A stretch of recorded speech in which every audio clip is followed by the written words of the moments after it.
शिव महापुराण की कथा जब कोई श्रवण करने के लिए बैठता है, जितनी देर तक शिव महापुराण की कथा में वो कथा सुनने बैठता है, उतनी देर तक उसके घर के पूर्वज जो पितृलोक में रहते हैं, उन पूर्वजों के पास में स्वयं नारायण उनके कंधे पर हाथ रखकर कथा श्रवण करते रहते हैं। स्वयं नारायण। जितनी देर तक आप शिव महापुराण की कथा में बैठे हो, जितनी देर तक भगवान शंकर की कथा का तत्व ग्रहण कर रहे हो, जितनी देर तक बैठकर भगवान शिव के तत्व का स्मरण कर रहे हो, भगवान शंकर की अविरल भक्ति को धारण कर रहे हो, केवल शिव कथा मनुष्य ही नहीं श्रवण करता। शिव महापुराण की कथा कहती है देवता भी शिव महापुराण की कथा को श्रवण करने के लिए मृत्यु लोक में आकर जहां तहां विराजमान होकर शिव तत्व को श्रवण करना चाहते हैं। यह शिव तत्व है।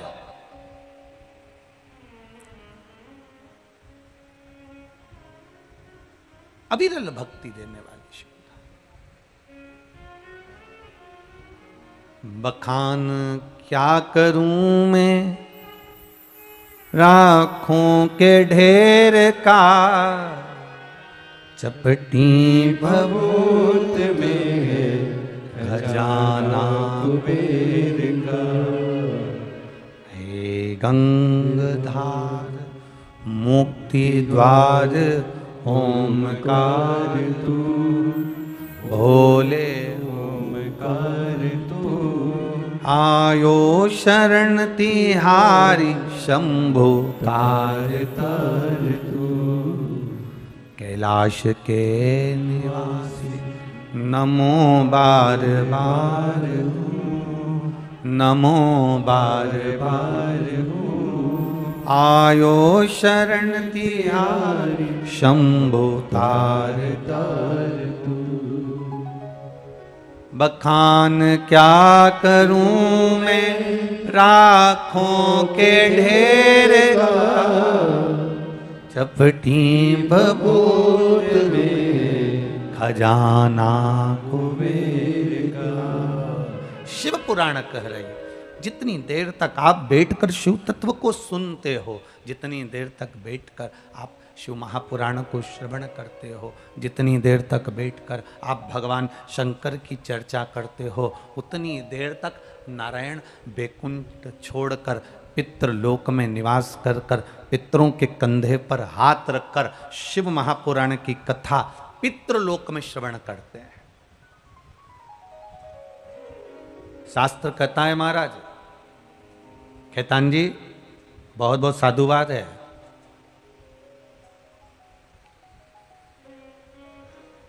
शिव महापुराण अगर कोई नावी पढ़े ना, और उज्जैन महाकाल की नगरी में ऋण मुक्तेश्वर मंदिर पर जाकर एक दीवार पर पत्थर से अंकित है, कोई पुराण एक पीढ़ी को तारेगी, कोई पुराण 2 पीढ़ी को तारेगी, कोई पुराण 7 पीढ़ी को तारेगी, पर शिव महापुराण के लिए ऋण मुक्तेश्वर मंदिर के दरवाजे पर पत्थर पर अंकित हजारों साल पहले का लिखा है। केवल एक शिव महापुराण ऐसी होती है जो 71 पीढ़ी को तार देती है। कथा करवाने वाले भी, सुनने वाले भी, बांचने वाले भी और उसमें सहयोग करने वाले।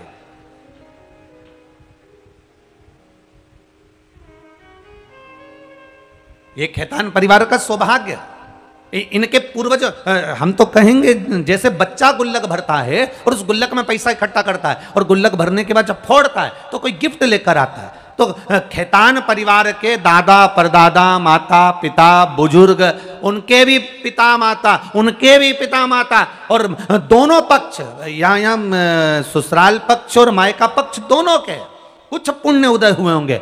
इनकी भी, पति की अगर 71 पीढ़ी देखी जाए तो माता की भी 71 पीढ़ी देखी जाए, दोनों की 71 पीढ़ी के कहीं पुण्य प्रबल होते हैं, तब जाकर शिव महापुराण की कथा अपने देश में और अपने क्षेत्र में प्रारंभ होती है। महाराज ये शिव तत्व है, ये शिव जी की कृपा, ये उनकी उदारता। और आप लोग जितने लोग कथा श्रवण कर रहे हैं, जितने लोग सुन रहे हैं, बड़े बड़े साधुवाद के पात्र, कुछ तो पुण्य करा है वीरगंज वालों ने, ये पक्का है कि कहीं ना कहीं आपका पुण्य प्रबल हुआ होगा। माना ये तुम्हारा जो समय है 2 बजे से 5 बजे तक ये सब भोजन वोजन करने के बाद आराम से पलंग पे सोने का समय है, और 5 बजे उठो और उठने के बाद फिर काम में लग जाओ। माना ये आपका 2-3 घंटा 2 से 5 बजे तक का जो समय ये थोड़ा विश्राम का समय, आराम का समय है। पहला दिन ऐसा रहेगा, थोड़ा थोड़ा आपको भी ऐसा लगेगा कि हाँ कथा हो रही है, और थोड़ा सा ऐसा लगेगा कि बहुत गर्मी भी है, ताप भी है।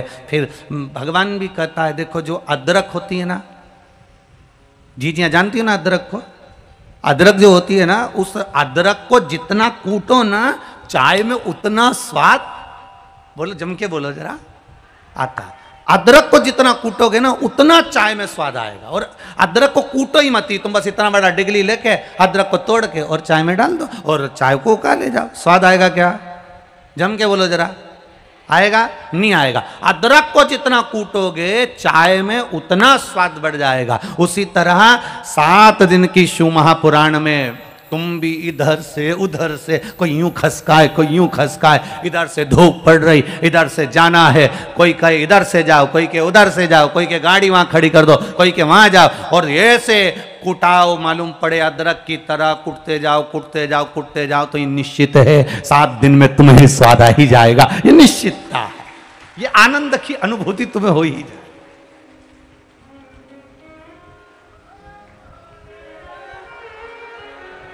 ये कहीं ना कहीं तो हो सकता है थोड़ा थोड़ा अदरक को थोड़ा ज्यादा कूटना पड़ेगा। तो अब तुमसे कोई कह दे कहां गई थी तू, तो कह देना सिलवत्ते में कुटने गई थी। अब कोई पूछ ले, मान लो गई कहां थी तू, है इतना, वो तो फिर भी यहां तो फिर भी तुम लोग बड़े आराम से बैठे हो, बहुत।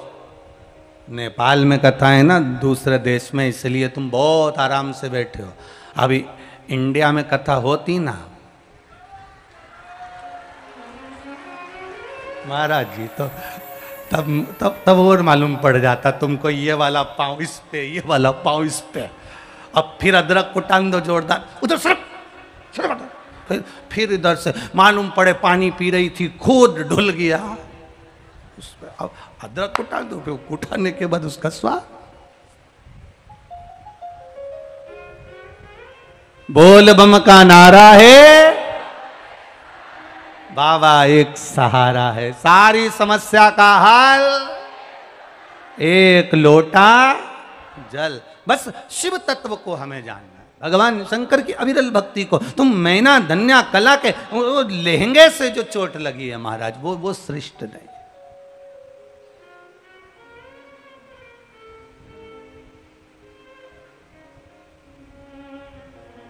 अपने जीवन को सार्थक बनाइए।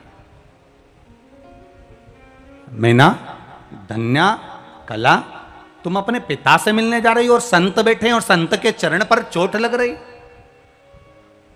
शिव महापुराण की कथा कहती है, कोई भजन कर रहा हो, कीर्तन कर रहा हो, मंत्र जाप कर रहा हो, कोई तुम्हारे घर में बैठकर भगवत नाम भी जप रहा है, भगवान का भजन भी कर रहा है, तुम्हारे घर में बैठकर भगवत नाम का रसतत्व भी ग्रहण कर रहा है, तुम्हारे घर में बैठकर भगवान की अविरल भक्ति को भी धारण कर रहा है, तो शिव महापुराण कथा कहती है कि उसको दुख नहीं होना चाहिए, उसको कष्ट नहीं होना चाहिए,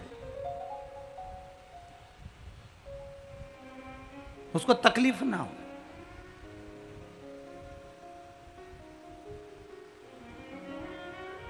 किसी जीव को कष्ट देकर, किसी को दुख देकर हम सुख कैसे अनुभव कर सकते हैं? किसी को कष्ट देकर हम सुख का अनुभव कैसे कर सकते हैं? जब पूरे ब्रह्मांड में, मृत्युलोक में कोई दूसरे देवता की ना तो मूर्ति थी, पूरे ब्रह्मांड में, पूरे पृथ्वी पर ना दूसरे देवता का कोई क्रम था, पूरे ब्रह्मांड में, पूरे मृत्युलोक में, पूरी पृथ्वी पर केवल एक देव था, और वो देव अधिदेव महादेव था, केवल एक, और कोई नहीं। अच्छा, इतने लोग बैठे हैं, आप लोग ईमानदारी से बोलना, बुजुर्ग बुजुर्ग माताएं भी बैठी हुई हैं। नेपाल वीरगंज की सभी बुजुर्ग माताओं को, नेपाल देश की सभी माताओं को नमन करते हुए प्रश्न करना चाहता हूँ। क्या पहले के समय में, जब आपने भी अपने जीवन में देखा होगा, पहले के समय में हड्डी का डॉक्टर, आँख का डॉक्टर, कान का डॉक्टर, फेफड़े का डॉक्टर, लीवर का डॉक्टर, किडनी का डॉक्टर, पीठ का डॉक्टर, सिर का डॉक्टर, कान का डॉक्टर, ये सारे डॉक्टर अलग अलग होते थे क्या? ईमानदारी से बोलना, होते थे? नहीं, एक डॉक्टर होता था, बस उसके यहाँ चले जाओ, जाकर कह दो साहब फेफड़ा दुखा, साहब सिर दुखा, साहब आंख दुखी, साहब कान दुखा, साहब नासिका दुखी, साहब दांत दुखा, साहब हड्डी दुखी, साहब पाँव दुखा, तो वो सारा इलाज एक ही कर देता था। अब जैसे जैसे विज्ञान बढ़ा, जैसे जैसे हमारा ज्ञान बढ़ा, वैसे वैसे ये डॉक्टर होन भी बढ़ गए। साहब ये आँख का है, ये कान का है, ये जीवान का है, ये दांत का है, ये हड्डी का है, ये किडनी का, ये लीवर का, ये फेफड़े का, ये चेस्ट का, ये कमर का, ये कंधे का। अभी और रुको, अभी 10-20 साल में और नए और बढ़ते चले जाएंगे, शाखाएं बढ़ गई। पहले एक डॉक्टर था, सबका इलाज कर देता था। इसलिए पहले केवल एक डॉक्टर था, देव अधिदेव महादेव, सबका इलाज कर देता था। जो आया उसको था, पशु आया, पक्षी आया, जलचर आया, थलचर आया, वायुचर आया, देव आए, मनुष्य आए, असुर आए, राक्षस आए, अप्सरा आई, गंधर्व आए, जो आया महादेव की शरण में, महादेव सबको तार देते, सबको।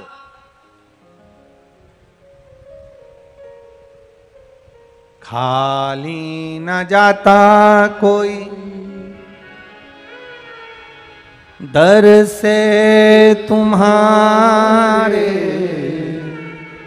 खाली न जाता कोई दर से तुम्हारे, मैं भी खड़ा हूँ नन्ही बाहें पसारे, अपने हृदय से लगा लो, लगा लो, गिरा जा रहा हो, उठा लो, उठा लो, प्रभु अपने दर से अब तो न टालो, गिरी जा रही हो, उठा लो, उठा।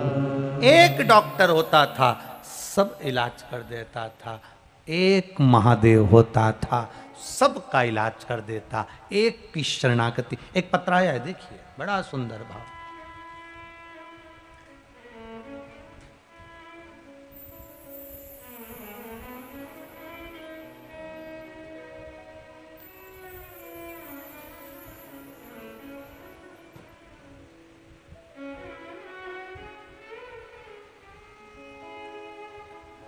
मैं संगीता यादव, इंडिया में बिहार के सीतामढ़ी जिले से हूँ। मेरी माँ जो नेपाल की ही रहने वाली हैं, मलगवा की निवासी हैं, नेपाल की। कहीं बैठी हैं? संगीता जी यादव आप ही हैं? दोनों हाथ हिला दो एक बार ऐसा। मैं संगीता यादव, इंडिया में बिहार की रहने वाली हूँ। मेरी माँ नेपाल के ही, नेपाल देश में ही मलगवा की निवासी हैं। मैं क्या वर्णन करूं गुरुदेव, सारे डॉक्टरों का इलाज करवाया मेरी माता के लिए, पर उनको कोई आराम नहीं लगा। सारी दवा खिलाई, आराम नहीं लगा। तब टीवी के माध्यम से शिव महापुराण की कथा सुनकर मैंने मेरी माता को कहा, माँ एक लोटा जल महादेव को चढ़ाया करो और चढ़ी हुई बेलपत्र को भगवान से लेकर औषधि के रूप में खाया करो। गुरुदेव बाबा की कृपा का क्या वर्णन करें। हम नेपाल के करीब में हैं और मेरी माँ नेपाल में है। रुद्राक्ष यहाँ पर बहुत होता है, रुद्राक्ष यहाँ प्राप्त भी जल्दी हो जाता है।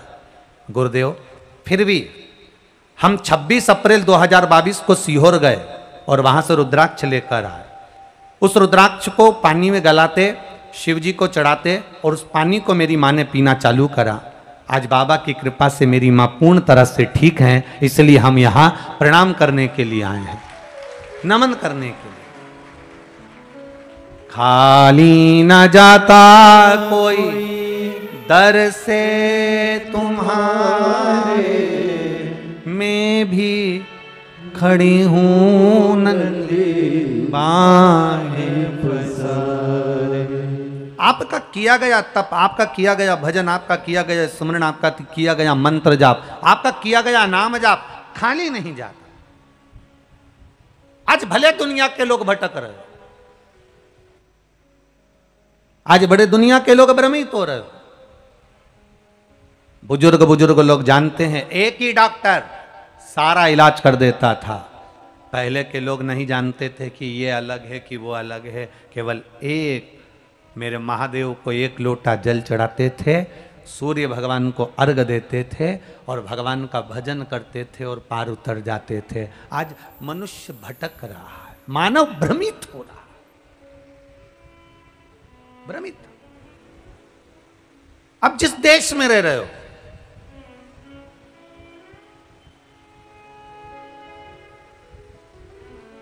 आप जिस देश में निवास कर रहे हो,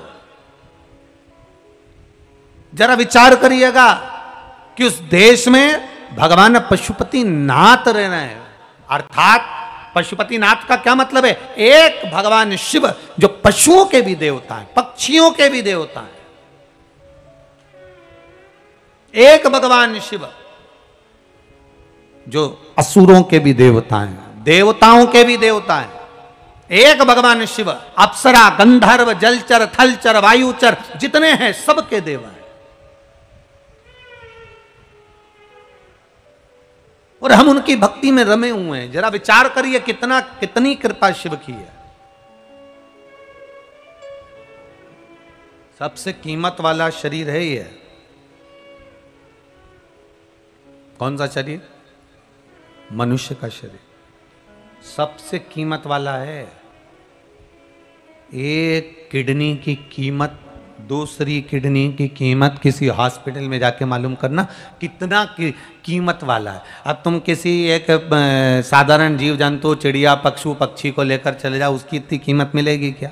अरे बोलो, जम के बोलो जरा, मिलेगी इतनी कीमत? सबसे कीमत वाला शरीर है ये मनुष्य शरीर।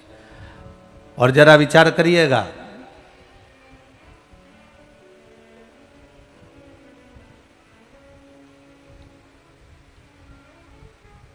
आपको बुरा तो नहीं लगेगा? अरे बोलो तो रे जरा, नहीं लगेगा ना? 25 लाख की गाड़ी में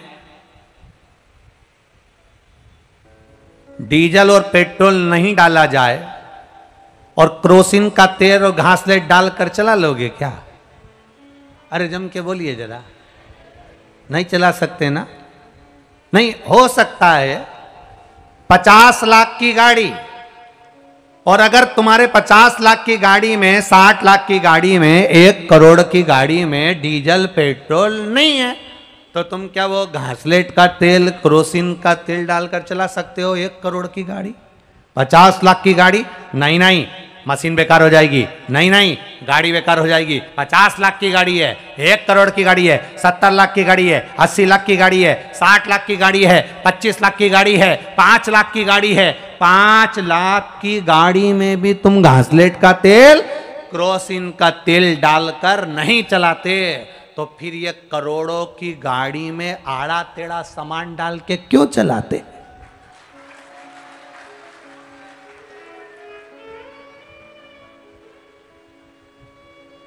बोल बम का नारा है। हम जब आ रहे थे तो हमने देखा था कहीं इधर टंग रहे, कहीं उधर टंग रहे। हमने कहा गाड़ी इतनी कीमत वाली और घासलेट का तेल डाल डाल के चला रहे। कितनी कीमत इस गाड़ी की, कितनी कीमत। गाड़ी तो देखो कितनी कीमत वाली है। 25 लाख की गाड़ी, 5 लाख की गाड़ी, 10 लाख की गाड़ी, 50 लाख की गाड़ी, कभी अंदाजा लगाना इस शरीर की कीमत क्या है। एक किडनी खराब होती है, जब किडनी बदलने का समय आता है, बाजार से दूसरा जब डोनेट करता है लाखों रुपए लेकर एक किडनी देता है। कीमत लगाइए जरा इस गाड़ी की कितनी कीमत है।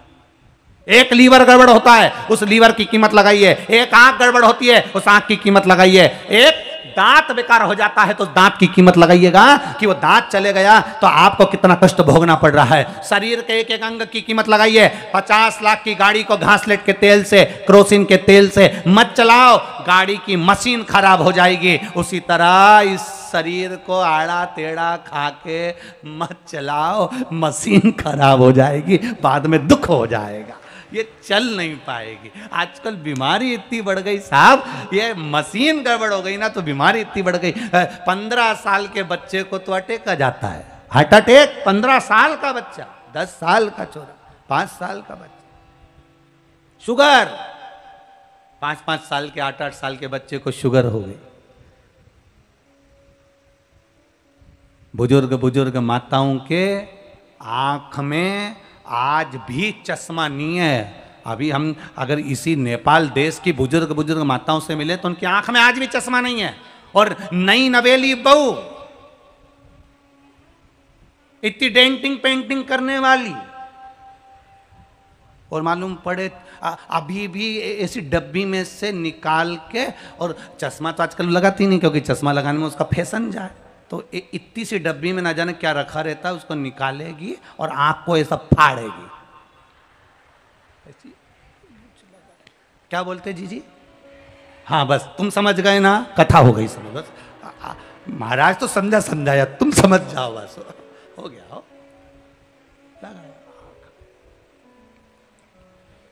और 3-4 बार यूं भी करके देखती है, आंख को सही फंसा है कि नहीं फंसा। 3-4 बार। गाड़ी कितनी सुंदर है, गाड़ी कितनी कीमत वाली है, और इतनी गाड़ी कीमत वाली हो और कीमत वाली गाड़ी में घासलेट और केरोसिन का तेल डालकर चलाओ तो उसकी कोई महत्वता नहीं है। गाड़ी अगर कीमत वाली है तो डीजल पेट्रोल भी अच्छा डाला जाए। महाराज ये विचार करिएगा जरा, इसकी कीमत समझिएगा। मानव के देह की जिसने कीमत समझ ली उसका जीवन धन्य हो गया, जीवन धन्य।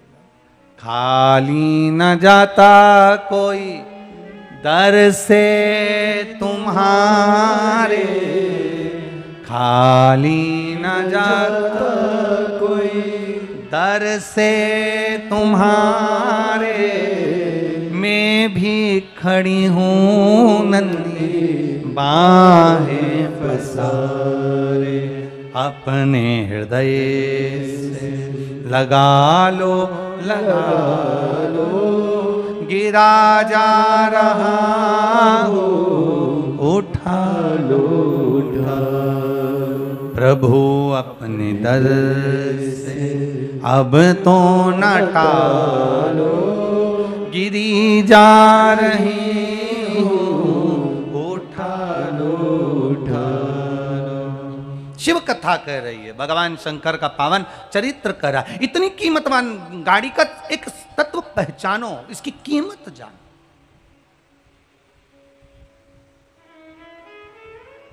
जानो शिव कथा कह रही है, शिव महापुराण की कथा कह रही है। मैना, धन्या, कला तीनों के लहंगे की चोट लगी सनत कुमार जी को, और सनत कुमार को क्रोध आया, श्राप दे दिया, तुम्हें मृत्यु लोक में जाना पड़ेगा। आंखों में जल भर गया। तीनों ने शिव जी की आराधना की। अभी आपको कहा था नेपाल देश एक ऐसा देश है जिस देश में भगवान शंकर जन्म लेने वाले बच्चे को भी गुरु मंत्र देने के लिए आते हैं। ये कोई साधारण देश नहीं है, जहाँ का कंकर कंकर शंकर के रूप में विराजमान है। कंकर कंकर शंकर,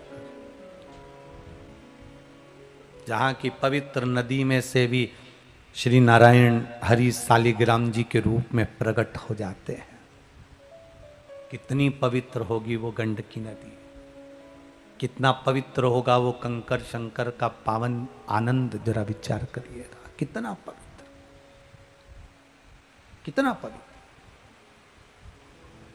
अब शिव कथा कह रही है, तीनों ने क्षमा मांगी। सनत कुमारों से कहा हमें क्षमा कर दो, गलती हो गई हमसे, हमारे शरीर के द्वारा आपको कष्ट हुआ, ये गलती हो गई, पर आप कृपा करो, अगर आप दया करोगे तो सब कुछ हो सकता है। जा पर कृपा राम की होई, ता पर कृपा करे सब, आप कृपा कर दो बस। सनत कुमारों ने कहा तो इन तीनों ने मिलकर भगवान शिव की आराधना करी, वर दिया, मृत्युलोक में जाओगी, तुम्हारे गर्भ से, तुम्हारी गोद में 3 बेटियां खेलेंगी, वो 3 बेटियां संपूर्ण विश्व का कल्याण कर देंगी, 3 बेटियां संपूर्ण विश्व का कल्याण कर। अब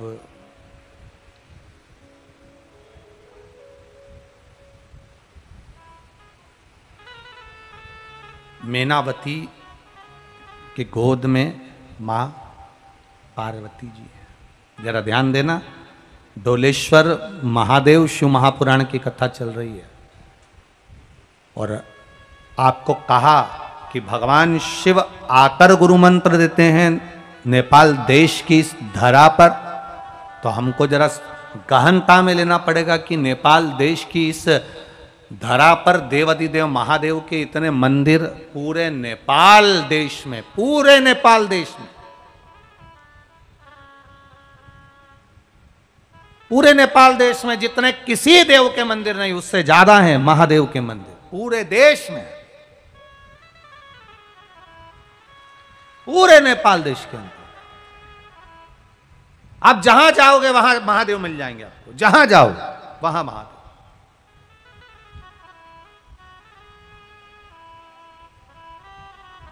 और बड़े प्राचीन, बड़े प्राचीन, कई कई मंदिर तो इतने प्राचीन हैं जहां केवल आप जाकर बैठे और आपको ऊर्जा प्राप्त होती है महाराज, आपको बल मिलता है। पशुपतिनाथ, दुधेश्वर नाथ, डोलेश्वर, ऐसे कई मंदिर हैं नेपाल देश के जहां केवल आप जाकर बैठे हो और आपको बल मिला। और जरा विचार करिए, जिस नेपाल देश में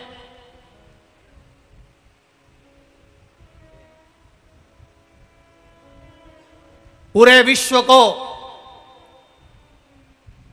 अगर किसी देश ने ढेरों माल दिया हो, ढेरों संपदा दी हो, कोई कहता है अमेरिका ने उसको ये दिया, कोई कहे भारत ने उसको ये दिया, कोई कहे पाकिस्तान ने ये दिया, कोई कहे इंग्लैंड ने ये दिया, कोई कहे हालैंड ने ये दिया, कोई कहे चीन ने ये दिया, पर नेपाल देश ने संपूर्ण विश्व को अगर कुछ दिया है तो एक कन्या का सम्मान करने का, पूजन करने का एक क्रम नेपाल ने दिया है कि कन्या की पूजन कैसे करी जाती है, कन्या का आदर कैसे करा जाता है, एक छोटी सी कन्या का सत्कार कैसे करा जाता है, एक छोटी सी कन्या का मान सम्मान कैसे करा जाता है, एक छोटी सी कन्या में देवी कैसे देखी जाती है, एक छोटी सी कन्या में देवी का भाव क्या होता है, एक छोटी सी कन्या में देवी का क्रम क्या होता है, एक छोटी सी कन्या में देवी कैसे विराजमान होती है, एक छोटी सी कन्या में उसके चरण में देवी का कैसे आनंद होता है, छोटी सी कन्या में देवी का वास कैसे होता है। ये नेपाल देश ने संपूर्ण देश को बताया है कि छोटी सी कन्या में देवी का स्वरूप होता है। ये नेपाल देश बताता है।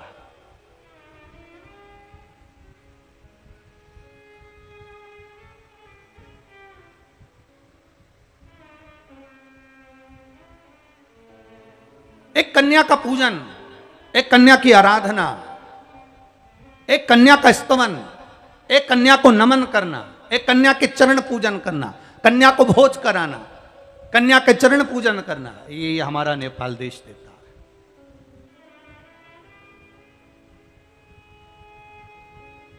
महाराज,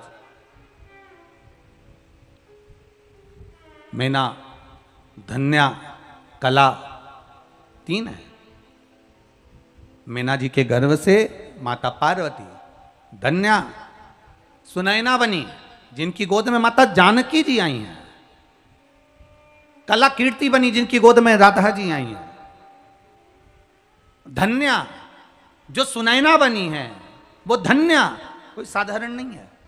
एक दिन मीना भगवान शंकर की शिवलिंग का पूजन कर रही थी। धन्या ने आकर पूछ लिया, तू कर क्या रही है? आखिर तू एकांत में बैठकर ये कौन से महादेव का पूजन कर रही है? एकांतेश्वर महादेव का पूजन करते करते धन्या ने पूछ लिया, तू आखिर कर क्या रही है? तो मैना कहती है, मेरे गर्भ में जो बच्चा है, मेरे गर्भ में जो संतान है, उसको मैं प्रबल बनाने के लिए, शिव तत्व को जानने के लिए शंकर की आराधना कर रही हूं। तो धन्या कहती है, मुझे भी शिव तत्व को जानना है, मुझे भी शिव तत्व को जानना। धन्या पर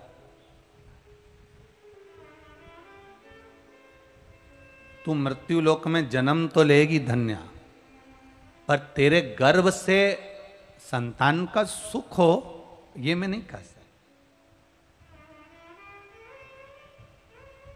धन्या कहती है, तुम किसकी पूजन कर रही हो? मैना कहती है, मैं महादेव की आराधना कर रही हूं, एकांतेश्वर महादेव की। अगर मैं शिव की आराधना करूंगी तो क्या शंकर भगवान मेरी झोली नहीं भरेंगे? क्या मैं शिव की आराधना करूंगी तो क्या महादेव मेरी गोदी नहीं भरेंगे? अकाल मृत्यु वो मरे जो काम करे चंडाल का, काल उसका क्या बिगाड़े जो भक्त हो महाकाल का। जो शिव की आराधना करने वाला होता। एक पत्र आया है, देखिए उस पत्र में क्या लिखा।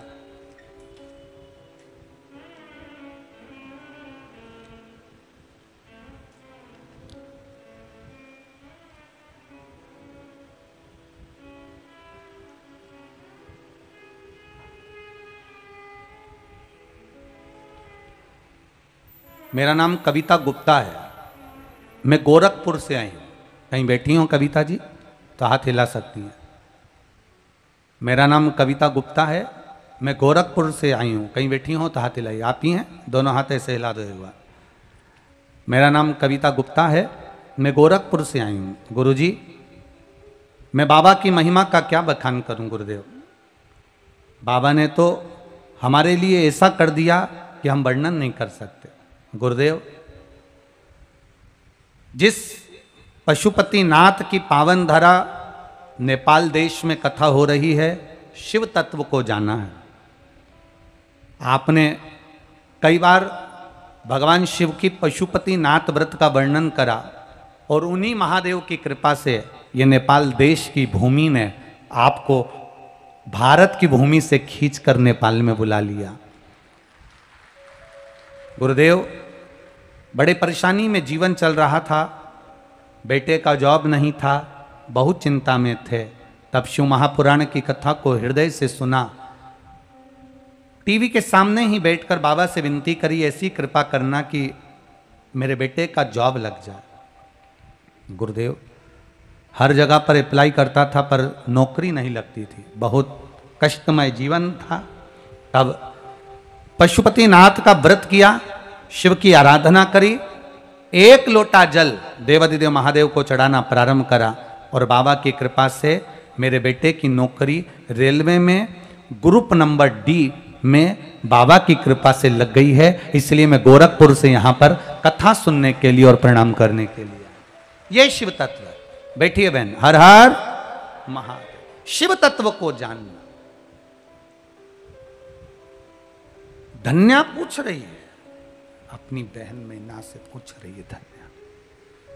धन्या ने मैना से पूछा, क्या शिव जी की आराधना करने वाले को क्या फल नहीं मिलेगा? अगर मैं मान लो मैना तुझे संतान की प्राप्ति हो गई और मेरे यहाँ संतान की प्राप्ति नहीं, तो क्या मुझे फल नहीं मिलेगा? क्या मैं फल प्राप्त नहीं करूंगी? क्यों नहीं होगा? धन्या कर भजन। धन्या भजन करती करती करती करती राजा जनक की धर्म पत्नी धन्या सुनैना बन गई। अब संतान का सुख नहीं, जरा देखिए, थोड़ा ध्यान करिएगा। संतान का सुख नहीं है, संतान का सुख नहीं है, पर करी गई आराधना, करा गया भजन खाली नहीं जाता।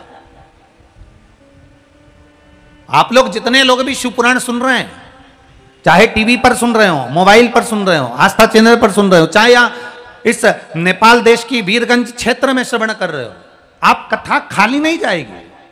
आप आए हो ना कथा सुनने के लिए, आपको 7 दिन के बाद मालूम पड़ेगा कि ये झोली खाली नहीं है, भरी हुई है, और कितनी भरी है ये महादेव ही जान सकता है। ये खेतान परिवार कथा करा रहा है, ये वो महादेव ही जान सकता है कि क्या मिलेगा, क्या देगा वो देवाधिदेव महादेव, ये वो ही जान सकता है।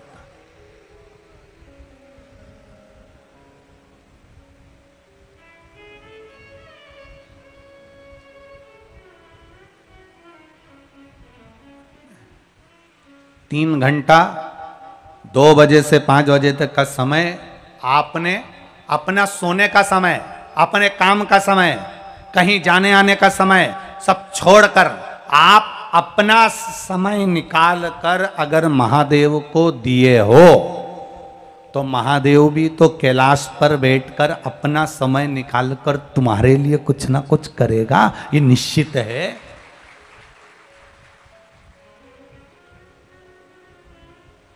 आप करे हो इसलिए वो कर रहा है। अब पूछा सुनैना जी पूछी कि मेरा करा गया तब कभी साथ देगा, मेरी भी झोली भराएगी। महादेव की पूजा कभी खाली नहीं जाती, शिव महापुराण कभी खाली नहीं जाती, भगवान का भजन कभी खाली नहीं जाता, भगवान के सामने शीश झुकाया कभी खाली नहीं जाता, भगवत नाम का कीर्तन कभी खाली नहीं जाता, भगवान का किया गया गुणगान कभी खाली नहीं जाता। जीवन में 1 लोटा जल अगर आपने देवाधिदेव महादेव को चढ़ाया है खाली नहीं जाता, शंकर भगवान को बेलपत्र चढ़ाई है खाली नहीं जाती। एक बेलपत्र का सुख क्या होता है ये संसार के लोग समझ नहीं पाएंगे, पर आने वाला समय इतना विचित्र हो जाएगा कि इस बेलपत्र की कीमत लोग धीरे धीरे जब रिसर्च करेंगे कि आखिर सियोर वाला महाराज क्यों कहता है कि शंकर जी पे चढ़ी हुई बेलपत्र खाओ, किडनी ठीक हो जाती है, लीवर ठीक हो जाता है, शुगर ठीक हो जाती है, थायराइड ठीक हो जाती है, बीपी ठीक हो जाता है। एक बेलपत्र में ऐसा क्या सुख है कि sugar, BP, thyroid, kidney, liver सब ठीक हो जाता है। धीरे धीरे लोग इस बेलपत्र पर रिसर्च करते जाएंगे, करते जाएंगे, करते जाएंगे। आने वाला समय ऐसा होगा कि लोग चाय की पत्ती को भी छोड़कर बेलपत्री की ही पत्ती की चाय बनाकर पीना चालू कर देंगे और अपने जीवन को सार्थक बनाएंगे। इस बेलपत्र को पहचानना कठिन है। पहले लोग मंदिर में बेलपत्र चढ़ती थी, फेंक देते थे। आज लोग पहचाने इस बेलपत्र को तो उठाकर खाते हैं, लाते हैं, अपने परिवार को देते हैं।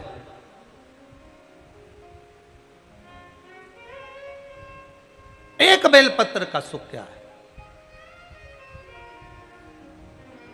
ये नेपाल देश के वीरगंज की जो कथा है आप लोग सुन जरूर रहे हैं, पर एक अंदाजा लगा कर बैठना, बाद में मालूम पड़ेगा कि ये कथा है। हमारे क्षेत्र में वीरगंज में कथा हुई, हमारे पास में कथा हुई, यहीं लगा हुआ था वीरगंज, और हम कथा सुनने नहीं जा पाए। आखिर कारण अगर चले जाते तो क्या दिया उसने वही जान सकता है। वो क्या देगा? सुनैना जी के घर में संतान का सुख नहीं, बड़ी दुखी, क्या करें, कहां से संतान आएगी, क्या होगा? क्या विचार करा गया, बार बार विचार। तब बहन मैना के शब्द याद आए, शिव की करी गई आराधना खाली नहीं जाती, वो मिलेगा जरूर। और हुआ, सुनैना जी के पति श्री जनक जी महाराज ने जब हल इस नेपाल देश की पावन धरा जनकपुरी में जल हल चलाया, उस हल के नीचे एक छोटी सी बेटी को पाया। वो बेटी कोई दूसरी नहीं थी, मेरी जानकी मैया थी, मेरी जानकी मैया।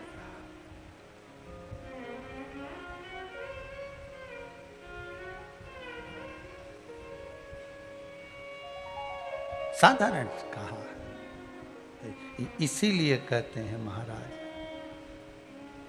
अजब है भोलानाथ ये दरबार तुम्हारा, दरबार तुम्हारा।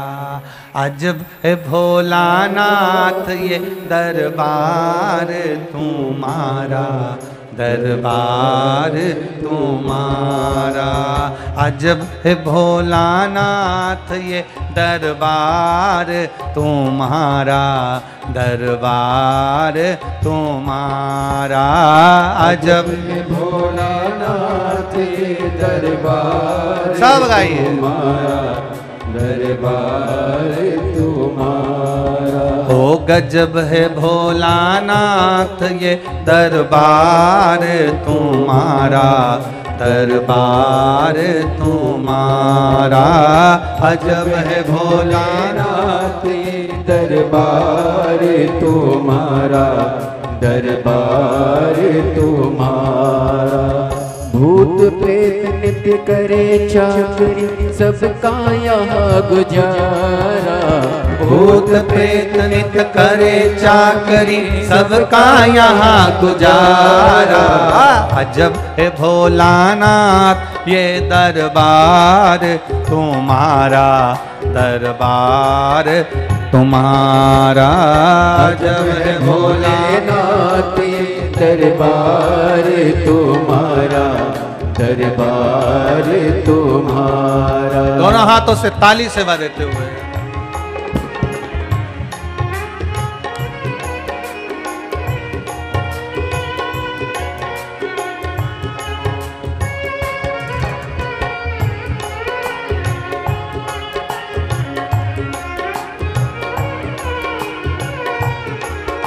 शंभो।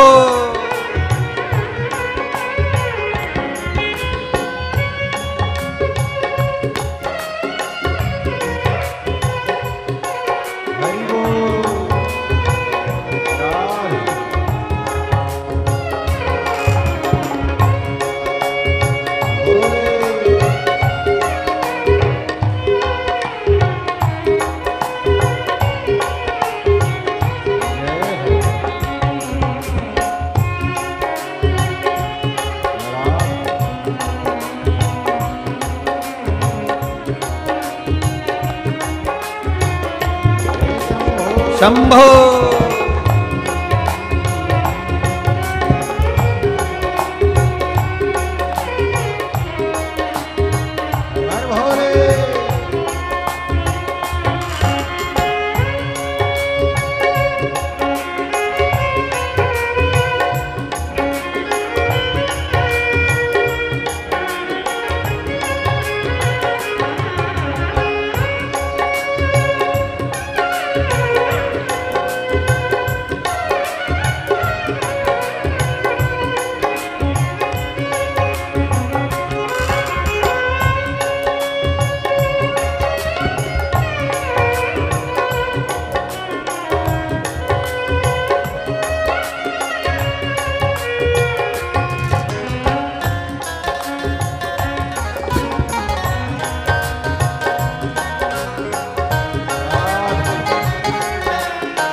जय हो।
बाग बैल को हरदम एक जगह पर राखे, बाग बैल को हरदम एक जगह पर राखे। कभी न एक दूजे को बुरी नजर से ताके, कभी न एक दूजे को बुरी नजर से ताके। ओ बाग बैल को हरदम एक नजर पर राखे, बाग बैल को हरदम एक जगह पर राखे। कभी न एक दूजे को बुरी नजर से ताके, कभी न एक दूजे को बुरी नजर से ताके। कहीं और नहीं देखा हमने ऐसा गजब नजारा, कहीं और नहीं देखा हमने ऐसा गजब नजारा। ओ अजब है भोलानाथ ये दरबार तुम्हारा, दरबार तुम्हारा। अजब है भोलानाथ ये दरबार तुम्हारा, दरबार तुम्हारा। ओ अजब है भोलानाथ ये दरबार तुम्हारा, दरबार तुम्हारा। अजब है भोलानाथ ये दरबार तुम्हारा, दरबार तुम्हारा। भूत प्रेत नित करे चाकरी सबका यहाँ गुजारा, भूत प्रेत नित करे चाकरी सबका यहाँ गुजारा। ओ भूत प्रेत नित करे चाकरी सबका यहाँ गुजारा, भूत प्रेत नित करे चाकरी सबका यहाँ गुजारा। ओ अजब है भोलानाथ ये दरबार तुम्हारा, दरबार तुम्हारा। अजब है भोलानाथ ये दरबार तुम्हारा, दरबार तुम्हारा। ओ जय भोला भंडारी गौरा के त्रिपुरारी, जय भोला भंडारी गौरा के त्रिपुरारी। ओ जय भोला भंडारी गौरा के त्रिपुरारी। ओ जय भोला भंडारी गौरा के त्रिपुरारी। ओ रखियो लाज हमारी गौरा के त्रिपुरारी। ओ रखियो लाज हमारी गौरा के त्रिपुरारी। ओ रखियो लाज हमारी गौरा के त्रिपुरारी। रखियो लाज हमारी गौरा के त्रिपुरारी। ओ भूत प्रेत करे चाकरी सबका यहाँ गुजारा, भूत प्रेत नित करे चाकरी सबका यहाँ गुजारा। ओ भूत प्रेत नित करे चाकरी सबका यहाँ गुजारा, भूत प्रेत नित करे चाकरी सबका यहाँ गुजारा। ओ अजब है भोलानाथ ये दरबार तुम्हारा, दरबार तुम्हारा। अजब है भोलेनाथ ये दरबार तुम्हारा, दरबार तुम्हारा।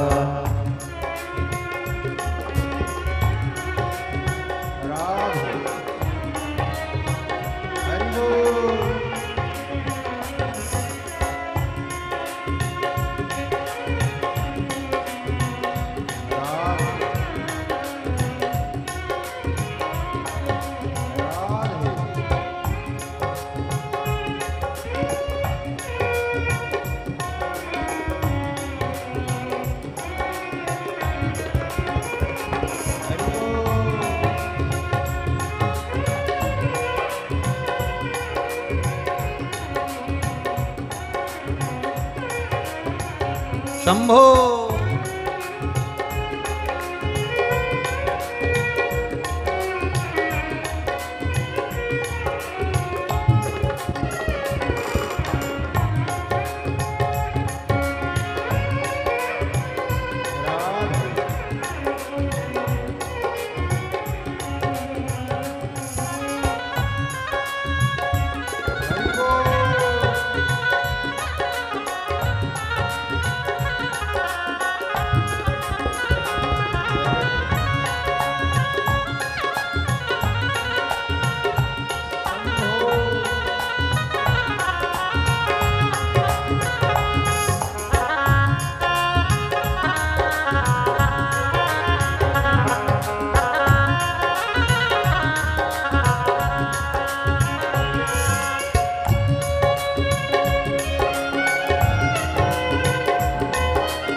भोले।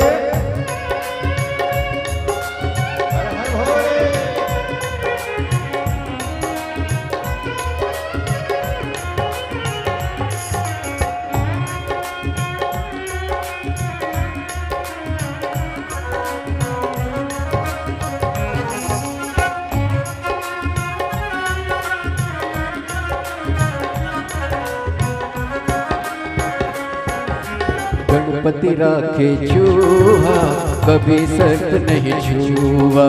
गणपति राखे चूहा कभी सर्प नहीं छुआ। भोले सर्प लटकाए कार्तिक मोर नचाए। भोले सर्प लटकाए कार्तिक मोर नचाए। ओ गणपति राखे चूहा कभी सर्प नहीं छुआ। गणपति राखे चूहा कभी सर्प नहीं छुआ। भोले सर्प लटकाए कार्तिक मोर नचाए।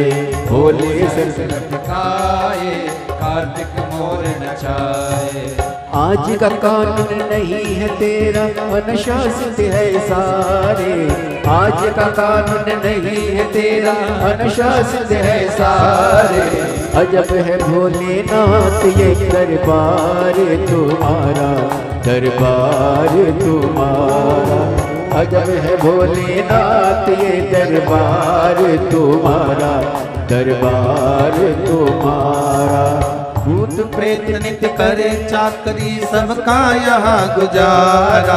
भूत प्रेत नित्य करे चाकरी सबका यहाँ गुजारा। ओ अजब है भोलानाथ ये दरबार तुम्हारा, दरबार तुम्हारा।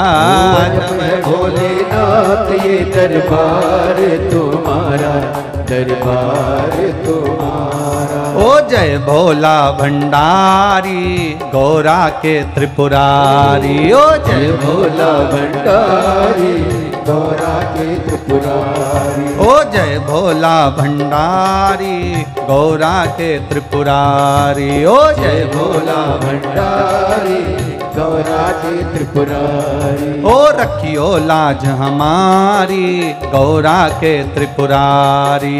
रखियो लाज हमारी गौरा के त्रिपुरारी। ओ भूत प्रेत नित करे चाकरी सबका यहाँ गुजारा। भूत प्रेत नित करे चाकरी सबका यहाँ गुजारा। ओ भूत प्रेत नित करे चाकरी सबका यहाँ गुजारा। भूत प्रेत नित करे चाकरी सबका यहाँ गुजारा। ओ अजब है भोलानाथ ये दरबार तुम्हारा, दरबार तुम्हारा। अजब है भोलेनाथ ये दरबार तुम्हारा, दरबार तुम्हारा। ओ गजब है भोलानाथ ये दरबार तुम्हारा, दरबार तुम्हारा। अजब है भोलेनाथ ये दरबार तुम्हारा, दरबार तुम्हारा। ओ अजब है भोलानाथ ये दरबार तुम्हारा, दरबार तुम्हारा। अजब है भोलेनाथ ये दरबार तुम्हारा, दरबार। हार हार अपने स्थान पर बैठकर भगवान शिव से अपने हृदय की बात भाव से, हृदय से बाबा देवाधिदेव महादेव से कही। नेपाल देश की वीरगंज क्षेत्र की यह पावन धरा, जहां भगवान डोलेश्वर महादेव की पावन कथा अपन श्रवण कर रहे हैं। जहां जगह मिले वहां बैठ बड़े भाव से बाबा से प्रार्थना अपने दिल से करिए। जिस मंत्र को, जिस भाव के साथ शिव महापुराण के मूल शब्द को अपन उच्चारण करते हैं, भजन के बाद में ये उच्चारण हम इसलिए करते हैं कि हम अपने दिल की बात बाबा से कह सकें। इस कथा के पंडाल में आप भी दिल से कहिएगा, श्री शिवा नमस्तु, श्री शिवा नमस्तु, श्री शिवाय नमस्तुभ्यं। श्री शिवाय नमस्तुभ्यं। श्री शिवाय नमस्तुभ्यं। भोला सब दुख काटो हमारा, ओ भोला सब दुख काटो हमारा। शिव शंकर जपूं तेरी माला, भोले बाबा जपूं तेरी माला। भोला सब दुख काटो हमारा, ओ भोला सब दुख काटो हमारा। वेश मंगल मंगलकारी, वैश्य मंगल मंगलकारी। शमशान वासी हमारा, शमशान वासी हमारा। ओ भोला सब दुख काटो हमारा, ओ भोला सब दुख काटो। शिव महापुराण की कथा कहती है, सुनैना जी ने जो धान्या बनकर शिव तत्व को जाना था, उसका फल ये मिला कि सुनैना जी के यहाँ संतान का सुख भूमि से प्राप्त हो गया। भगवान देता जरूर है। एक बात अपने भीतर उतार कर रखना, भगवान जब देता है तो छप्पर फाड़ कर देता है, और भगवान जब लेता है तो तन के कपड़े भी फाड़ लेता है। देता भी बड़ा खुश होकर है और लेता भी बड़ा जोर का है।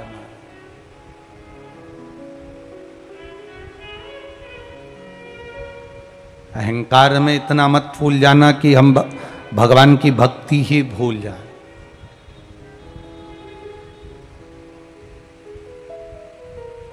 करो, घर संभालो मना नहीं, परिवार संभालो मना नहीं, कुटुंब संभालो मना नहीं। आपका पूरा घर, दुकान, व्यापार, व्यवसाय, परिवार सब कुछ संभालो, पर भगवान से ये भी प्रार्थना करना, जैसे आज खेतान परिवार पर भोलेनाथ जी आपने कृपा करी है, ऐसी कृपा हम पर भी करना कि हम भी अपनी 71 पीढ़ी को एक बार पार उतार सकें। ऐसी करुणा आप हमारे ऊपर, ऐसी दया आप हमारे ऊपर करना कि हम भी जीवन में एक बार तो शिव महापुराण की कथा का रस तत्व ग्रहण कर सके।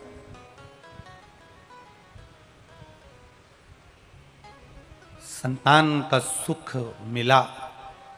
जनक जी के हाथ जमीन से, भूमि से हल चलाते समय मां पार्वती जी, माता जानकी जी प्रकट हो। अब विचार करिएगा जरा कथा की ओर, जरा विचार करिए। भूमि में से प्रकट हो गई, जमीन में से।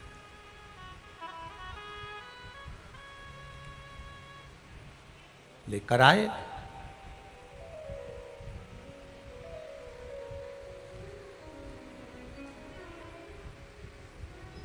कोई आपसे पूछे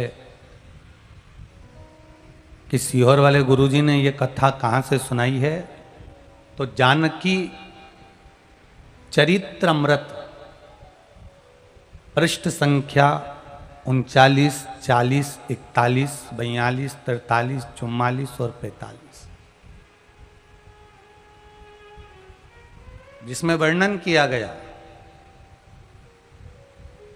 जानकी जी जन्म ले ली। भगवान कहीं से भी देता है, देता जरूर है।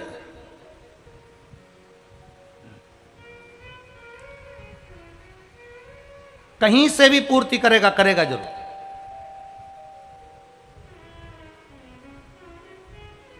कथा तो वीरगंज में होना थी, नेपाल देश की इस धरा पर होना थी, पर खेतान परिवार को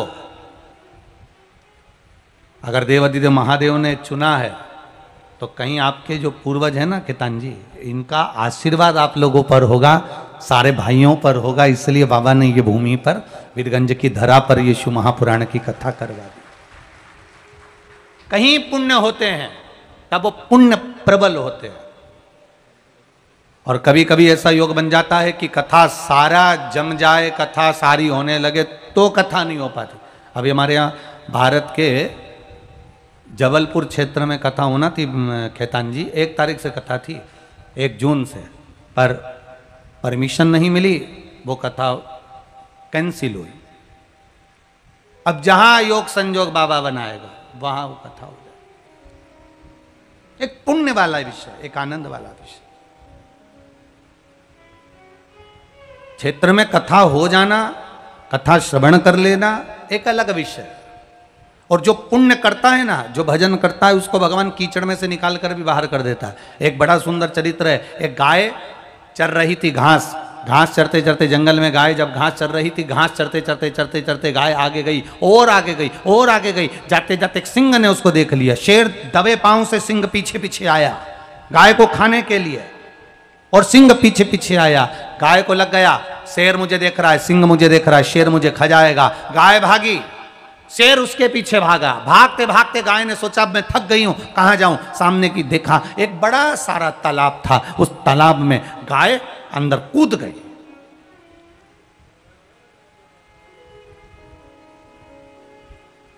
तालाब में पानी कम था, कीचड़ ज्यादा था, गाय कूद गई। जैसी गाय कूदी, शेर भी उसको गाय को खाने के चक्कर में तालाब में कूद गया। अब शेर भी तालाब में कूद गया, गाय भी तालाब में कूद गई। पानी था नहीं, कीचड़ भरा हुआ था। कीचड़ में गाय और शेर दोनों दबने लगे। धीरे धीरे शेर ने गाय से कहा तुम मुझसे बच गई पर अब तुम मरेगी। गाय कहती है भले मरूंगी पर मेरे साथ तू भी तो मरेगा, तू भी तो मरेगा। मैं मर रही हूं पर मेरे साथ तू भी तो मर रहा है। इतने में शेर कहने लगा क्यों, कीचड़ में मैं जान कर कर कूदी हूं शेर, मैं भी मर रही हूं तू भी मर रहा है, पर एक बात का अंदाजा लगा कर रखना शेर, मैं गाय हूं, मैंने कभी किसी का दिल नहीं दुखाया। तू शेर है, जब देखो जब किसी को खाने को दौड़ता है। कोई घर में भूखा प्यासा कैसा है, बच्चे को दूध पिला रही, कोई कुछ कर रही, और तू उसको खाने को दौड़ता है। गाय कहती है मेरे बचने का तो अभी भी चांस है, पर तेरे बचने का कोई चांस नहीं है। शेर मैं जानती हूं, मैंने अगर पुण्य करा होगा तो कोई गुरु, कोई ब्राह्मण, कोई साधु, कोई संत, कोई सन्यासी, कोई तपस्वी, कोई साधक, कोई इंसान अगर मुझे देख लेगा तो कीचड़ में से बाहर निकाल देगा। पर शेर तुझे तो अगर संत साधु भी कीचड़ में देख लेगा तो नहीं निकालेगा, क्योंकि उसको मालूम है निकलेगा और खा जाएगा। इसलिए इतनी देर में 2 संत आए। संतों ने रस्सी फेंक कर गाय को बाहर निकाल लिया, पर शेर को नहीं निकाला। गाय जाती जाती बोली शेर अगर मनुष्य की देह मिले ना, अपने क्षेत्र में रह रहे हो ना, अपने नगर में, अपने शहर में, अपने गांव में, अपने प्रदेश में, अपने देश में रह रहे हो, तो थोड़ा थोड़ा अच्छा करते हुए चलना, तो जिंदगी में कोई ना कोई हाथ पकड़कर बाहर निकाल देगा। अगर दुख देते रहोगे तो कोई नहीं निकालेगा। अच्छा करते चलो, मत बुरे कर्म कर बंदे वरना पछताएगा। भगवान की आंखों से तू बच नहीं पाएगा, तू बच नहीं पाएगा। अरे ओ अज्ञानी मत करना दानी, तेरे कर्म का फल भी तू ही पाएगा। जैसा किया तूने तेरे आगे आएगा। मत बुरे कर्म कर बंदे वरना पछताएगा।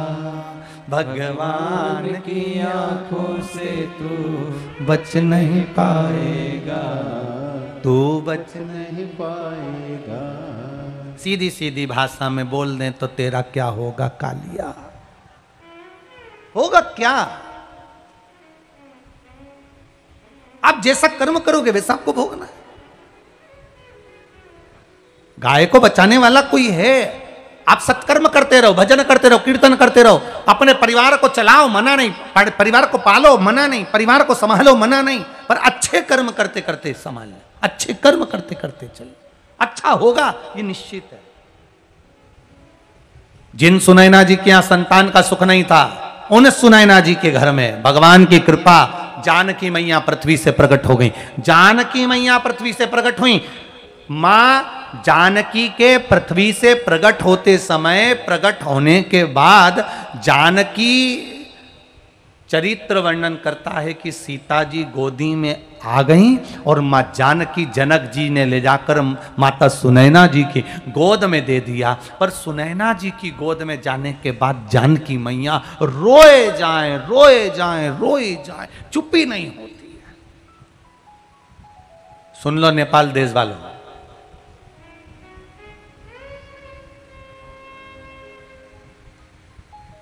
आपके नेपाल देश में शंकर जी को निमंत्रण देने वाली है मां जानकी, माता सीता, जो शिव जी को बुला रही है। रो रही है मां जानकी।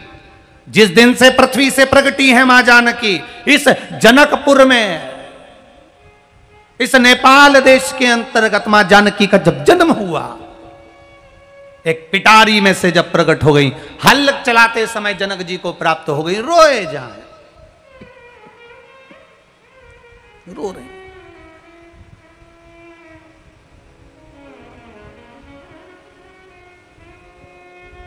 अब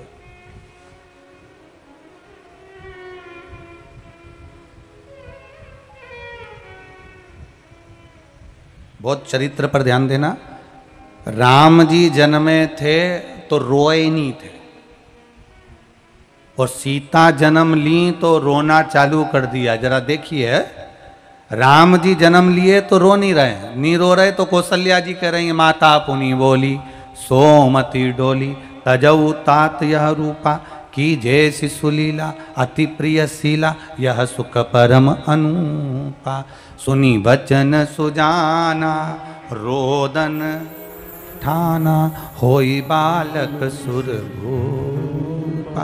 अब जरा विचार करिए, राम जी रोए नहीं और कौशल्या जी राम जी को रुला रही हैं कि रो, आज से रोएगा तो मरेगा, तब तक रोना पड़ेगा। आज भी डॉक्टर सिस्टर जन्म लिए बच्चे को हॉस्पिटल में धप मार के, चिमटा खोल के रुलाते हैं। आज से रोगे तो मरे तक रोना ही है। मुस्कुराना तो केवल सेल्फी में है, बाकी की तो जिंदगी में रोना ही है। जितना मनुष्य सेल्फी में मुस्कुराता है ना, ओरिजिनलिटी में नहीं मुस्कुराता। तुम देख लेना, शादी में भी देख लेना, तुम शादी ब्याहों में भी जब फोटो वाला एकदम कैमरा लेके आए और बटन दबाए, कितनी भी टेंशन में दुल्हन हो, कितनी भी टेंशन में, स्टेज पे इसको गुस्सा आ रही है कि बार बार अब दुल्हन को कितना क्रोध आ रहा है कि मैं पति बार बार खड़ा हो जाता है और कोनी मार के कहता है। सबसे ज्यादा टेंशन दुल्हन को जब देखो, जब प्रणाम करो, जब देखो जब प्रणाम करो, पति कह रहा है, ताऊ जी हैं, फूफा जी हैं, मामा जी हैं। अब दुल्हन को कितना गुस्सा। उसके बाद जैसे ही कैमरे वाला सामने आता है तो दुल्हन कितनी भी गुस्से में हो तो भी मुस्कुराती। सेल्फी।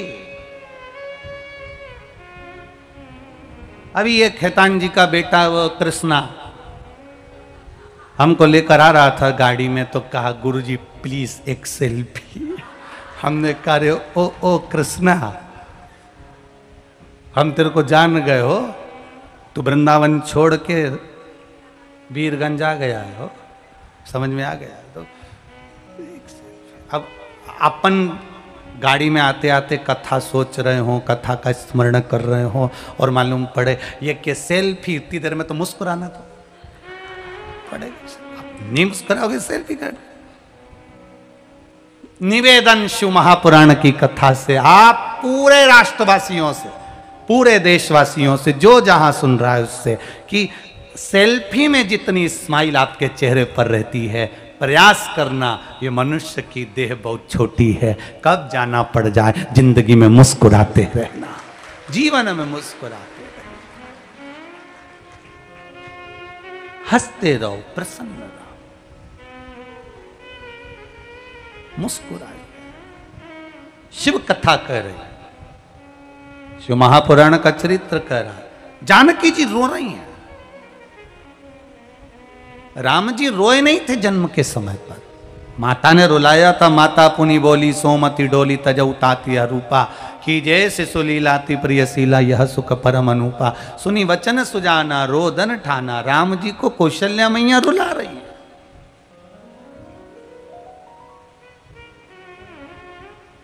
रुला रही। और जानकी जी को सुनैना जी चुप करा रही हैं, चुप हो जा। लाली गोदी में लाली को लिया है, जानकी जी को लिया है, खिला रहे, चुप नहीं हो रही। सीता जी चुप नहीं हो रही। बहुत बहुत प्रयास किया गया पर माता सीता चुप नहीं हो रही। और जब माता जानकी जी चुप नहीं हुई, सारे वेदों को बुलाया गया, सारे डॉक्टरों को जो भी थे उनको बुलाकर औषधि दिलवाई, पर जानकी जी जन्म लेने के बाद में रोना बंद नहीं कर रही हैं, रोए जा रही, रोए जा रही। देखिए हमारा नेपाल देश, जनकपुर की पावन धरा और मां जानकी का रोना कोई साधारण नहीं है। मीराबाई रोई थी और आंखों में आंसू भर कर रोई थी। तब मां ने पूछ लिया था, मीरा क्यों रो रही हो?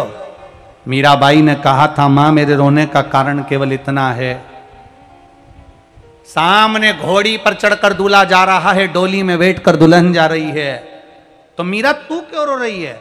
मीरा 5 वर्ष की मीराबाई कहती हैं, ये दूल्हा है, डोली में दुल्हन है, मैं दुल्हन हूं तो मेरा दूल्हा कहां है?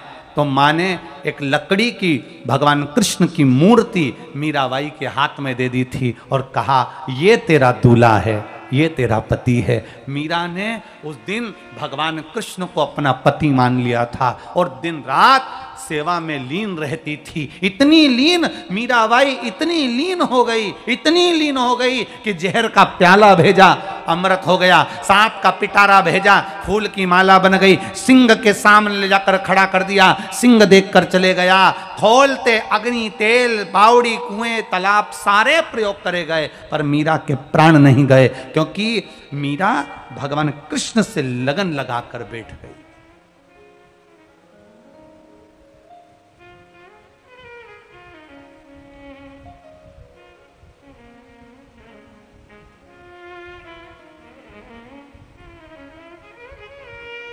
वो एक लाइन आप लोग कहते हो ना,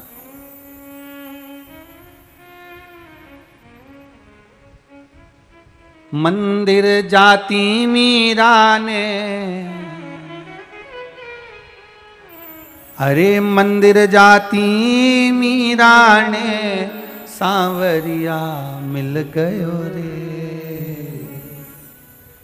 श्याम कहीं जादू कर गयो सांवरो। आप लोग गुनगुनाते रहते हो, मंदिर जाती मीरा ने,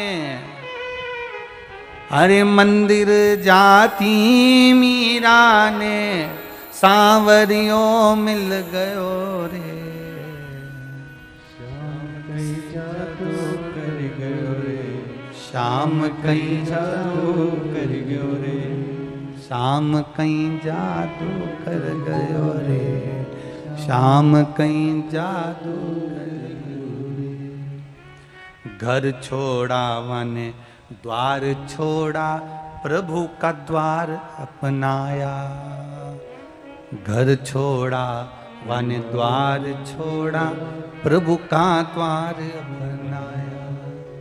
जादू कर गयो रे सांवरा, जादू कर गयो रे। श्याम कहीं जादू कर गयो रे, जादू कर गयो रे। हृदय चित्त मीरा का परमात्मा में रम गया और परमात्मा ने मीरा को साधा। जहर का प्याला अमृत बना दिया जब हृदय भक्ति चित्त मन परमात्मा में लग जाए। बस रोई मीराबाई रोई तो सांवरिया मिला, और रोए जानकी मैया रोई, इतना रोई कई दिन निकल गए,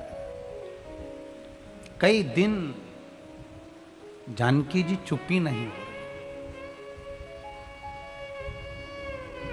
ये जनकपुर वासियों बहुत ध्यान से सुनना, नेपाल देशवासियों, ये आपकी पवित्र भूमि की कथा है। ये जानकी जी का चरित्र आपकी पवित्र भूमि की कथा है।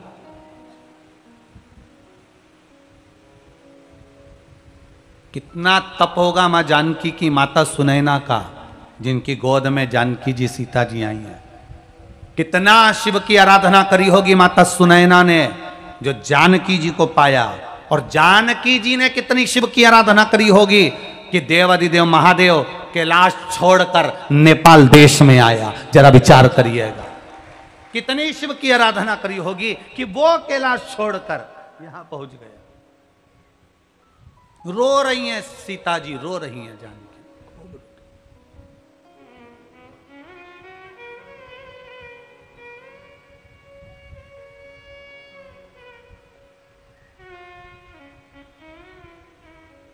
तो अपन इसको ऐसे भी स्मरण कर सकते हैं।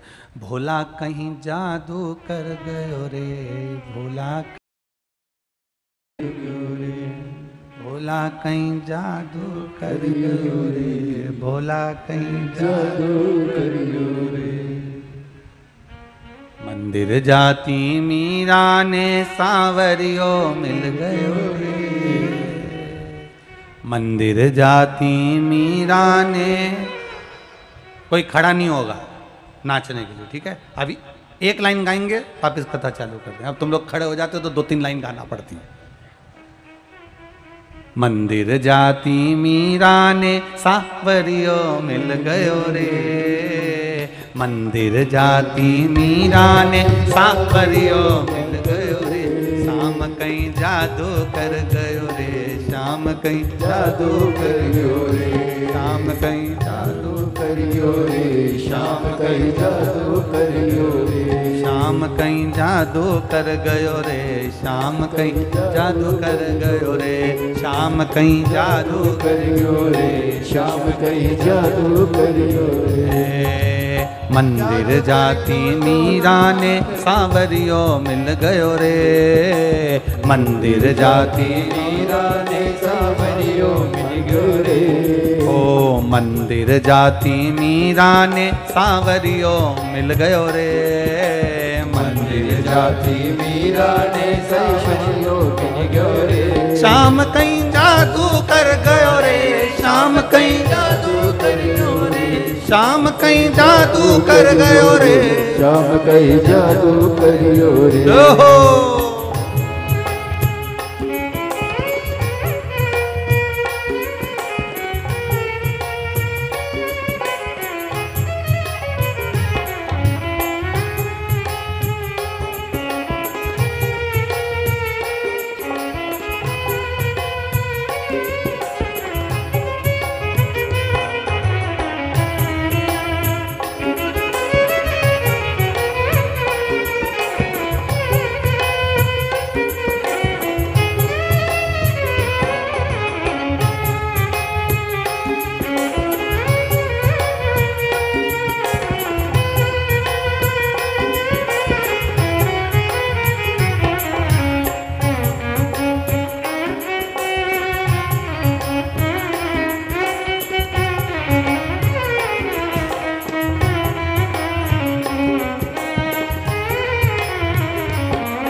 सारे ने बतावे। फीका पड़ गया नील फर्क बोली में पड़ गयो रे, फर्क बोली में पड़ गयो रे।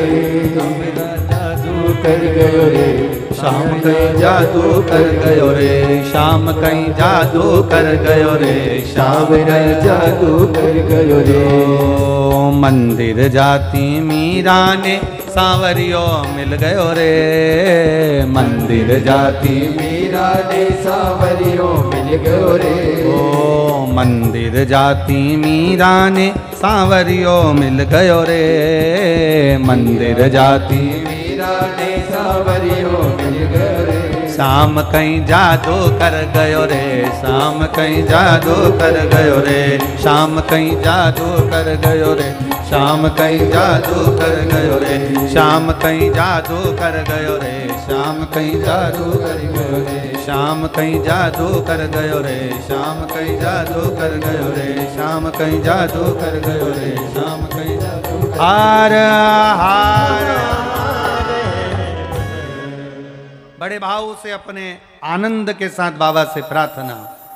श्री शिवाय नमस्तुभ्यं, श्री शिवाय नमस्तुभ्यं, श्री शिवाय नमस्तुभ्यं, श्री शिवाय नमस्तुभ्यं, श्री शिवाय नमस्तुभ्यं। भोला सब दुख। 7 वर्षीय सुंदर श्री शिव महापुराण की अलौकिक दिव्य कथा हम सभी पूज्य गुरुदेव के सानिध्य में श्रवण करेंगे। निश्चित ही ये हम सभी का सौभाग्य है, बाबा की कृपा से हम सभी को आस्था चैनल के माध्यम से, यूट्यूब फेसबुक के माध्यम से और वीरगंज नेपाल की इस पावन धरा पर सुंदर अलौकिक दिव्य कथा श्रवण करने का शुभ अवसर प्राप्त हुआ। जब तक बाबा भोलेनाथ की कृपा जीव पर ना हो तब तक इस सृष्टि में, इस दुनिया में, इस संसार में कोई भी कार्य संभव नहीं हो सकता। ये हम सभी को जानना चाहिए, ये हम सभी को मानना चाहिए। और निश्चित ही बधाई के पात्र हैं कथा के मुख्य जजमान श्री सुनील खेतान जी, खेतान परिवार वीरगंज नेपाल से, जिन्होंने ये सुंदर कथा का आयोजन रखकर हम सभी भक्तों को कृतार्थ में करा, आनंद में करा। और पूज्य गुरुदेव महामनीषी श्री निरंजन स्वामी जी महाराज जी पुरुषार्थ आश्रम सेवा ट्रस्ट हरिद्वार उत्तराखंड से, जिनके माध्यम से ये सुंदर कथा का आयोजन हम सभी श्रवण कर रहे हैं और अपने जीवन को कृतार्थ में करेंगे, आनंद में करेंगे, क्योंकि भगवान भोलेनाथ चौहो दिशा विराजमान हैं। हम सभी उनकी छत्र छाया में रहें, इससे बड़ा सौभाग्य हमारे जीवन में नहीं हो सकता। क्योंकि सिर्फ उठत हैं, सिर्फ चलत हैं, सिर्फ शाम हैं, सिर्फ भोर हैं, सिर्फ बुद्धि, सिर्फ चित्त, सिर्फ मन विभोर हैं, सिर्फ रात्रि, सिर्फ दिवस, सिर्फ स्वप्न शयन हैं, सिर्फ काल, सिर्फ कला, सिर्फ मास अयन हैं, सिर्फ शब्द, सिर्फ अर्थ, सिर्फ ही परमार्थ है, सिर्फ कर्म, सिर्फ भाग्य, सिर्फ ही पुरुषार्थ है, सिर्फ स्नेह, सिर्फ राग, सिर्फ ही अनुराग है, सिर्फ कली, सिर्फ कुसुम, सिर्फ ही पराग है, सिर्फ भोग, सिर्फ त्याग, सिर्फ तत्व ज्ञान है, सिर्फ भक्ति, सिर्फ प्रेम, सिर्फ ही विज्ञान है, सिर्फ स्वर्ग, सिर्फ मोक्ष, सिर्फ ही परम सत्य है, सिर्फ जीव, सिर्फ ब्रह्मा, सिर्फ ही आराध्य हैं। इस जगत में भगवान भोलेनाथ चौहो दिशा में विराजमान रहते हैं और कण कण में वो विराजमान हैं। तो हम सभी को उनकी शरणागत गति लेना चाहिए, हम सभी को नित्य प्रतिदिन उनके मंदिर जाना चाहिए। पूज्य गुरुदेव ने बड़ा ही सुंदर और सरल तरीका हम सभी को बताया है। एक लोटा जल सारी समस्याओं का हल। एक लोटा जल लेकर हम पास के मंदिर जाएं, देवालय जाएं, भगवान पर जल चढ़ाएं, एक बेलपत्री अर्पित करें, तो निश्चित ही सारी समस्याओं का निदान निकलेगा, सारी समस्याओं का हल निकलेगा। बड़ा ही सुंदर और सरल तरीका हमें पूज्य गुरुदेव ने बताया है। एक लोटा जल सारी समस्याओं का हल। एक लोटा जल लेकर आप अवश्य अपने पास के मंदिर देवालय जाएं और अपने बच्चों को अवश्य आप मंदिर की सीढ़ी चढ़ाएं, ताकि के आने वाली पीढ़ी हमारे सनातन धर्म को पहचान सके, जान सके। इसलिए आप सभी से निवेदन है कि आप अपनी बच्चों को मंदिर अवश्य लेके जाएं, उनको भगवान भोलेनाथ के बारे में बताएं, उनको भगवान राम के बारे में बताएं, उनको भगवान कृष्ण के बारे में बताएं। हमारी आने वाली जो पीढ़ी है, आने वाली जो जनरेशन है, वे भगवान को जाने, पहचाने, हमारे मूल शास्त्रों को, ग्रंथों को वो पहचाने और उनके अनुसार ही अपना जीवन यापन करें। तो निश्चित ही हमारा जो जीवन है बड़ा ही सुखद अनुभव हम हमारे जीवन में महसूस करेंगे। क्योंकि हे महाकाल, हृदय में, मस्तिष्क में, हर रंग में, सुगंध में, सूर्योदय की स्वर्ण में, चहु और दिगांत में, हर श्वास के स्पंदन में, लेखनी के हर छंद में सिर्फ महाकाल है, सिर्फ महाकाल ही है, आदि है, महाकाल ही अंत है। इसलिए हम सभी उनकी शरण में जाएं और भगवान देवादिदेव महादेव को हम मनाएं। इससे बड़ा सौभाग्य हमारे जीवन में कुछ और हो नहीं सकता। और जैसा कि आप सभी को ज्ञात है, सिद्धपुर नगरी सीहोर की पावन धरा, जिस पर विशाल कुबेरेश्वर धाम का मंदिर बनने जा रहा है, ये कंकड़ संकर की वो भूमि, कंकड़ संकर की वो धरा, जिस पर भगवान भोलेनाथ की छत्र छाया प्रतिदिन बनी रहती हैं। जो भी भक्त अपने मन की मुराद लेकर कुबेरेश्वर धाम पहुंचता है, उन सभी भक्तों की मनोकामना मेरा कुबेर भंडारी, मेरा राजा धीराज महाकाल राजा कुछ ही दिनों में, कुछ ही महीनों में पूर्ण कर देता है। ऐसी बाबा की सुंदर पावन धरा, सेवा के कार्य प्रतिदिन जिस धरा पर चलते हैं और उस धरा पे प्रतिदिन भगवान का नाम उच्चारण होता है, ऐसी बाबा भोलेनाथ की कंकड़ संकर की भूमि, जिस पर भक्तों का तांता प्रतिदिन लगा रहता है, लाखों की संख्या में भक्त आते हैं और आपके दिए अनुसार जो सहयोग राशि प्राप्त होती है, उससे प्रतिदिन भोजन भंडारा चलता है, जिसमें लाखों सैकड़ों भक्त भोजन भंडारे का आनंद लेते हैं और अपने जीवन को कृतार्थ में करते हैं, आनंद में करते हैं। साथ में गौशाला जो कि सुचारू रूप से चल रही है, ऐसी पावन धरा पर साथ में वृद्धाश्रम का निर्माण कार्य चालू है, मंदिर का निर्माण कार्य भी चालू है। सेवा के विकल्प में पूज्य गुरुदेव के सानिध्य में एक प्राथमिक उपचार केंद्र भी वहां पर चलता है, जिससे भक्त को किसी भी प्रकार की दिक्कत परेशानी ना हो। 2 एम्बुलेंस प्रतिदिन 24 घंटे वहां पर उपलब्ध रहती है, जिससे किसी भी भक्त को कोई परेशानी दिक्कत ना हो। ऐसी पावन धरा, और आप सभी को ज्ञात है एक और नई गौशाला का निर्माण कार्य चालू हो चुका है, जिसका भूमि पूजन पूज्य गुरुदेव ने अपने हाथों से करा है। आप सभी जानते हैं कि गोवंश बढ़ता है, तो उनके रखने के लिए एक और गौशाला का निर्माण कार्य चालू कर दिया है। फेज 1 में एक गौशाला पहले से निर्माणाधीन थी, दूसरी फेज 2 में एक और गौशाला का निर्माण कार्य चालू कर दिया गया है, जिससे गोवंश की रक्षा सुचारू रूप से हो सके, साथ में उनका पालन पोषण भी सुचारू रूप से हो सके।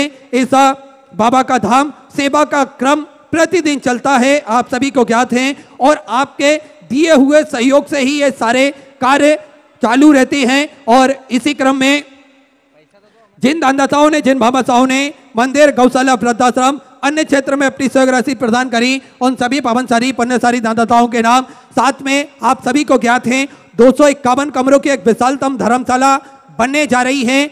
इसका भूमि पूजन भी पूज्य गुरुदेव ने अपने हाथों से करा था, जिसका निर्माण कार्य चालू हो चुका है। मात्र 10 या 11 महीने में ये धर्मशाला बन के चालू हो जाएगी, जिसमें 12 हॉल भी बड़े बड़े बनाए जाएंगे, जिसमें 300 से 400 भक्त एक बार में वहां पर रुक सके। ऐसी सुंदर धर्मशाला भी बनने जा रही है। तो कमरे के नाम तो आ चुके हैं, जो भक्त हॉल के निर्माण हेतु अपनी सहयोग राशि समर्पित करना चाहते हैं, वे पावनशाली पुण्यशाली दानदाता अपनी सहयोग राशि जमा कर अपना नाम व्हाट्सएप पर भेज सकते हैं। इसी क्रम में जिन दानदाताओं ने अपनी सहयोग राशि प्रदान करी, उन सभी पावनशाली पुण्यशाली दानदाताओं के नाम श्रीमती शीला देवी बिहार से सुंदर 501 रुपए की सहयोग राशि आपने बाबा कुबेरेश्वर धाम हेतु समर्पित की।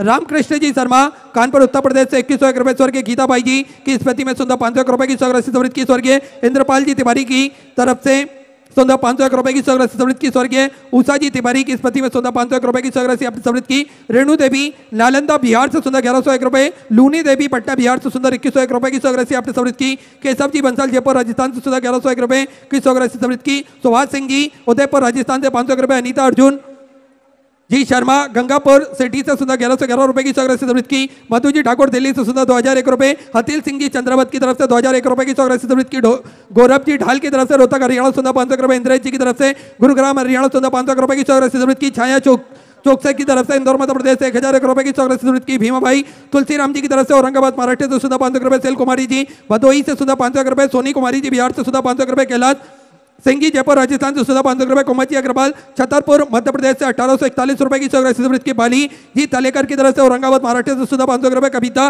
जी की तरफ से मोदी नगर से सुधा 500 रुपए की समृद्ध की, अशोक कुमार जी सोनी भिलाई छत्तीसगढ़ से सुधा 1111 रुपए की समृद्ध की, चिंतामणि जी त्रिपाठी वाराणसी उत्तर प्रदेश से सुधा 500 रुपए, सुमन जी मिश्रा भदोही से सुंदर 1101 रुपए की समृद्ध की, संजय त्रिवेदी लखनऊ उत्तर प्रदेश से सुधा 500 रुपए, उषा रानी जी कोरबा छत्तीसगढ़ से सुधा 500 रुपए, नेहा जी रायपुर छत्तीसगढ़ से सुधा 500 रुपए, निर्मला जी श्रीवास्तव रायपुर छत्तीसगढ़ से सुंदर 1001 रुपए की समृद्ध की, कृष्णा जी राजपूत बिलासपुर छत्तीसगढ़ से सुंदर 1251 रुपए की समृद्ध की, सुधा जी राठौड़ अमरावती महाराष्ट्र से सुंदर 1051 रुपए की समृद्ध की, जितेंद्र सिंह जी मुंबई से सुंदर 500 रुपए की समृद्ध की, आयुषी जी पांडे की तरफ से सुंदर 500 रुपए, मुरलीनाथ जी चौहान सिवनी मध्य प्रदेश से 500 रुपए की समृद्ध की, कुलदीप जी वर्मा अयोध्या श्री राम जन्मभूमि से 511 रुपए की समृद्ध की, विमान हितेश जी बड़ौदा गुजरात से सुंदर 1111 रुपए की समृद्ध की। पूज्य गुरुदेव का आगमन हो चुका है।